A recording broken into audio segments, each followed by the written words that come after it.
Letter 4. To Miss Seville, England, August 5th, 17 something.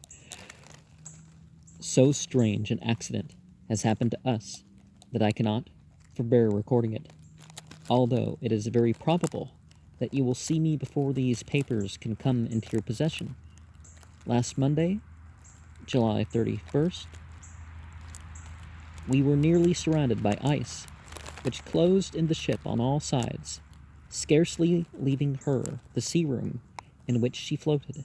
Our situation was somewhat dangerous, especially as we were compassed round by a very thick fog. We accordingly lay to, hoping that some change would take place in the atmosphere and weather. About 2 o'clock, the mist cleared away, and we beheld stretched out in every direction vast and irregular plains of ice, which seemed to have no end. Some of my comrades groaned, and my own mind began to grow watchful with anxious thoughts, when a strange sight suddenly attracted our attention and diverted our solicitude from our own situation. We perceived a low carriage, fixed on a sledge, and drawn by dogs, pass on towards the north, at the distance of half a mile. A beginning which had the shape of a man, but apparently of a gigantic stature, sat in the sledge and guided the dogs. We watched the rapid progress of the traveler with our telescopes until he was lost among the distant inequalities of the ice. The appearance excited our unqualified wonder. We were, as we believed, many hundred miles from the land, but this apparition seemed to denote that it was not in reality so distant as we had supposed. Shut in, however, by ice, it was impossible to follow his track, which we had observed with the greatest attention. About 2 hours after this occurrence, we heard the ground sea, and before night the ice broke and freed our ship. We, however, lay to until the morning, fearing to encounter in the dark those large, loose masses which float about after the breaking up of the ice. I profited of this time to rest for a few hours. In the morning, however, as soon as it was light, I went upon deck and found all the sailors busy on one side of the vessel, apparently talking to someone in the sea. It was in fact a sledge, like that we had seen before, which had drifted towards us in the night on a large fragment of ice. Only one dog remained alive, but there was a human being within it, whom the sailors were persuading to enter the vessel. He was not, as the other traveler seemed to be, a savage inhabitant of some undiscovered island, but a European. When I appeared on deck, the master said, "Here is our captain, and he will not allow you to perish on open sea." On perceiving me, the stranger addressed me in English, although with a foreign accent. "Before I come on board your vessel," said he, "will you have the kindness to inform me whither you are bound?" You may conceive my astonishment on hearing such a question addressed to me from a man on the brink of destruction, and to whom I should have supposed that my vessel would have been a resource with which he would have exchanged for the most precious wealth the earth can afford. I replied, however, that we were on a voyage of discovery towards the northern pole. Upon hearing this, he appeared satisfied and consented to come on board. Good God, Margaret! If you had seen the man who thus capitulated for his safety, your surprise would have been boundless. His limbs were nearly frozen, his body dreadfully emaciated by fatigue and suffering. I never saw a man in so wretched a condition. We attempted to carry him into the cabin, but as soon as he had quitted the fresh air, he fainted.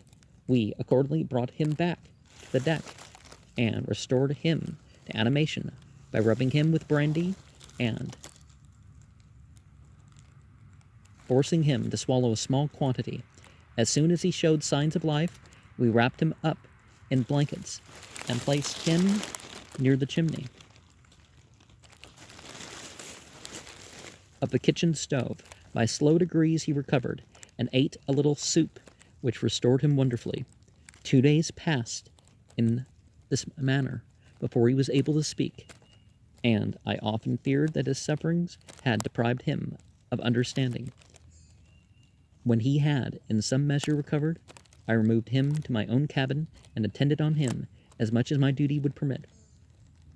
I never saw a more interesting creature. His eyes have generally an expression of wildness and even madness, but there are moments when, if any one performs an act of kindness towards him or does him the most trifling service, his whole countenance is lighted upon, as it were, with a beam of benevolence and sweetness that I never saw equaled.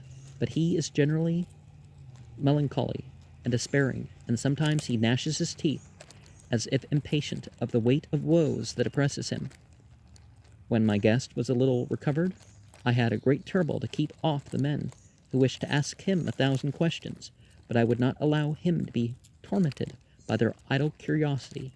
In a state of body and mind whose restoration evidently depended upon entire repose. Once, however, the lieutenant asked why he had come so far upon the ice in so strange a vehicle. His countenance instantly assumed an aspect of the deepest gloom, and he replied, "To seek one who fled from me."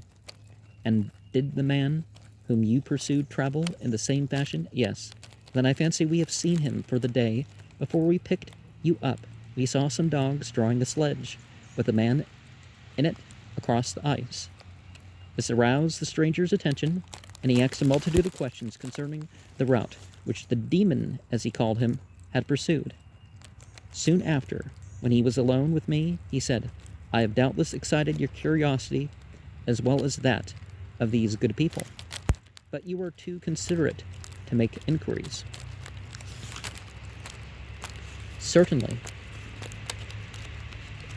It would indeed be very impertinent and inhumane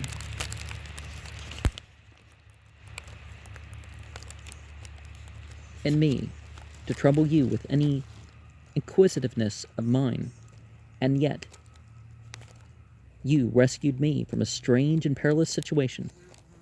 You have benevolently restored me to life." Soon after this he inquired if I thought that the breaking up of the ice had destroyed the other sledge.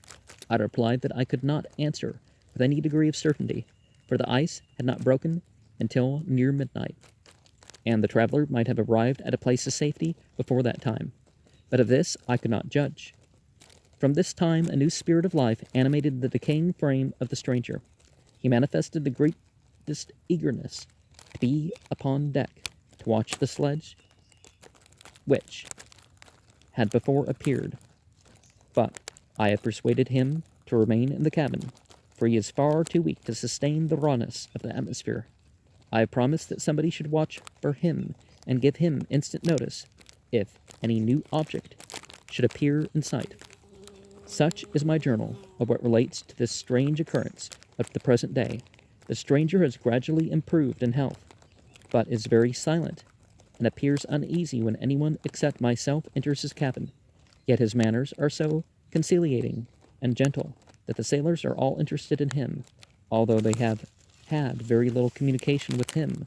For my own part, I begin to love him as a brother, and his constant and deep grief fills me with sympathy and compassion. He must have been a noble creature in his better days, being even now in wreck so attractive and amiable. I said in one of my letters, "My dear Margaret, that I should find no friend on the wide ocean, yet I have found a man who, before his spirit had been broken by misery, I should have been happy to have possessed as the brother of my heart." I shall continue my journal concerning the stranger at intervals, should I have any fresh incidents to record. August 13th, 17 My affection for my guest increases every day. He excites at once my admiration and my pity to an astonishing degree. How can I see so noble a creature destroyed by misery without feeling the most poignant grief? He is so gentle, yet so wise, his mind so cultivated, and when he speaks, although his words are culled with the choicest art, yet they flow with rapidity and unparalleled eloquence. He is now much recovered from his illness, and is continually on the deck, apparently watching for the sledge that preceded his own. Yet, although unhappy, he is not so utterly occupied by his own misery that he interests himself deeply in the projects of others. He has frequently conversed with me on mine, which I have communicated to him without disguise. He entered attentively into all my arguments in favor of my eventual success, and into every minute detail of the measures I had taken to secure it. I was easily led by the sympathy which he evinced to use the language of my heart, to give utterance to the burning ardor of my soul, and to say, with all the fervor that warmed me, how gladly I would sacrifice my fortune, my existence, my every hope, to the furtherance of my enterprise. One man's life or death were but a small price to pay for the acquirement of the knowledge which I sought, for the dominion I should acquire and transmit over the elemental foes of our race. As I spoke, a dark gloom spread over my listener's countenance. At first I perceived that he tried to suppress his emotion. He placed his hands before his eyes, and my voice quivered and failed me as I beheld tears trickle fast from between his fingers. A groan burst from his heaving breast. I paused at length. He spoke in broken accents. Unhappy man, do you share my madness? Have you drunk also of the intoxicating draught? Hear me, let me reveal my tale, and you will dash the cup from your lips. Such words, you may imagine, strongly excited my curiosity, but the paroxysm of grief that had seized the stranger overcame his weakened powers, and many hours of repose and tranquil conversation were necessary to restore his composure. Having conquered the violence of his feelings, he appeared to despise himself for being the slave of passion, and, quelling the dark tyranny of despair, he led me again to converse concerning myself personally. He asked me the history of my earlier years. The tale was quickly told, but it awakened various trains of reflection.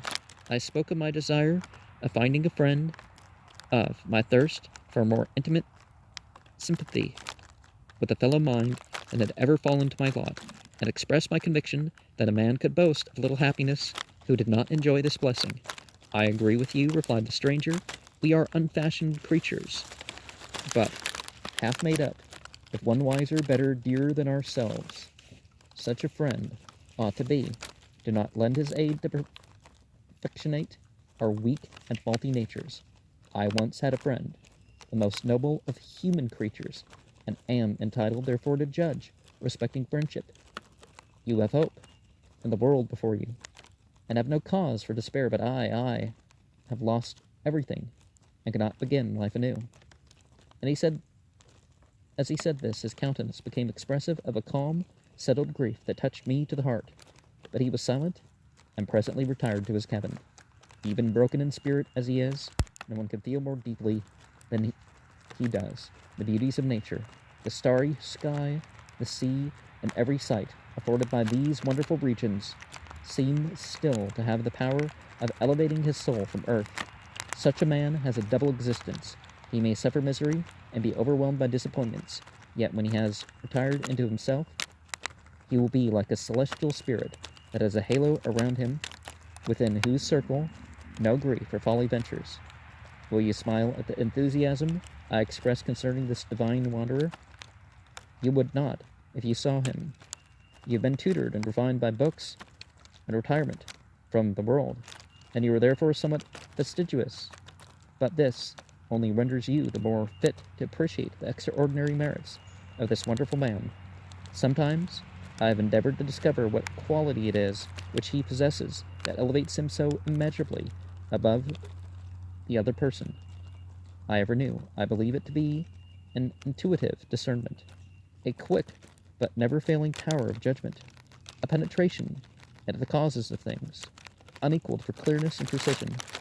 Add to this a faculty of expression and a voice whose varied intonations are soul subduing music.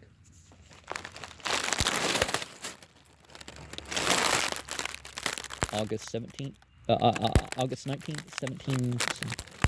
Yesterday, the stranger said to me, "You may easily perceive, Captain Walton, that I have suffered great and unparalleled misfortunes.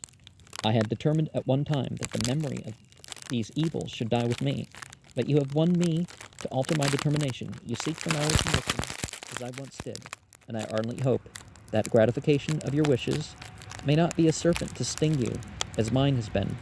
I do not know that the relation of my disasters will be useful to you, yet when I reflect that you are pursuing the same course, exposing yourself to the same dangers which have rendered me what I am, I imagine that you may deduce an apt moral from my tale, one that may direct you if you succeed in your undertaking and console you in the case of failure. Prepare to hear of occurrences which are usually deemed marvelous. Were we among the tamer scenes of nature, I might fear to encounter your unbelief, perhaps your ridicule, but many things will appear possible in these wild and mysterious regions which would provoke the laughter of those unacquainted with the ever-varied powers of nature, nor can I doubt but that my tale conveys in its series internal evidence of the truth of the events of which it is composed. You may easily imagine that I was much gratified by the offered communication, yet I could not endure that he should renew his grief by a recital of his misfortunes. I felt the greatest eagerness to hear the promised narrative, partly from curiosity and partly from a strong desire to ameliorate his fate, as if it were in my power. I expressed these feelings in my answer. "I thank you," he replied, "for your sympathy, but it is useless. My fate is nearly fulfilled. I wait but for one event, and then I shall repose in peace. I understand your feeling," continued he, perceiving that I wished to interrupt him, "but you are mistaken, my friend. If thus you will allow me to name you, nothing can alter my destiny. Listen to my history, and you will perceive how irrevocably it is determined." He then told me that he would commence his narrative the next day, when I should be at leisure. This promise drew from me the warmest thanks. I resolved every night, when I am not imperatively occupied by my duties, to record as nearly as possible in his own words what he has related during the day. If I should be engaged, I will at least make notes. This manuscript will doubtless afford you the greatest pleasure, but to me, who know him, and who hear it from his own lips, with what interest and sympathy shall I read it in some future day? Even now, as I commence my task, his full-toned voice swells in my ears, his lustrous eyes dwell on me with all their melancholy sweetness. I see his thin hand raised in animation, while the lineaments of his face are irradiated by the soul within. Strange and harrowing must be his story.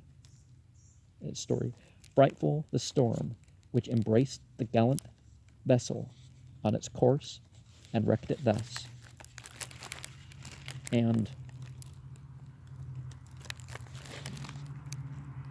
Mary Shelley had lost a child by the time that she wrote Frankenstein. And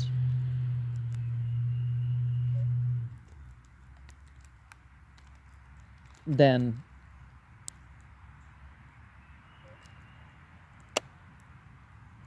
William died after Claire was born. Then she had another miscarriage.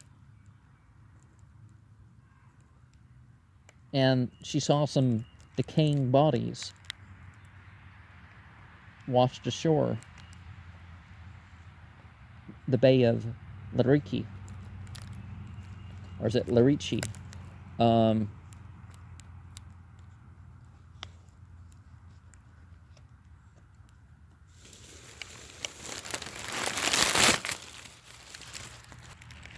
And people criticize Frankenstein for lacking some moral lesson. But does that make things good? I mean, no matter how depraved Simpsons or especially South Park gets, they throw in some moral lesson. And is it really a moral lesson? And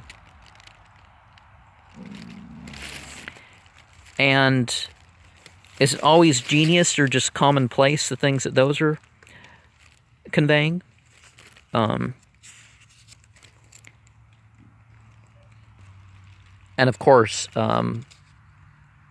the idea of political justice and gender rights, not what we mean nowadays by that, but there was more talk about that in the early 1800s than there was in previous centuries. And of course, there was the concern about the, political justice. The whole thing was focused on the tyrants. Democracy was not really a thing of the West, but certainly they didn't want the monarchies or the church rule. And so a new mentality was arising.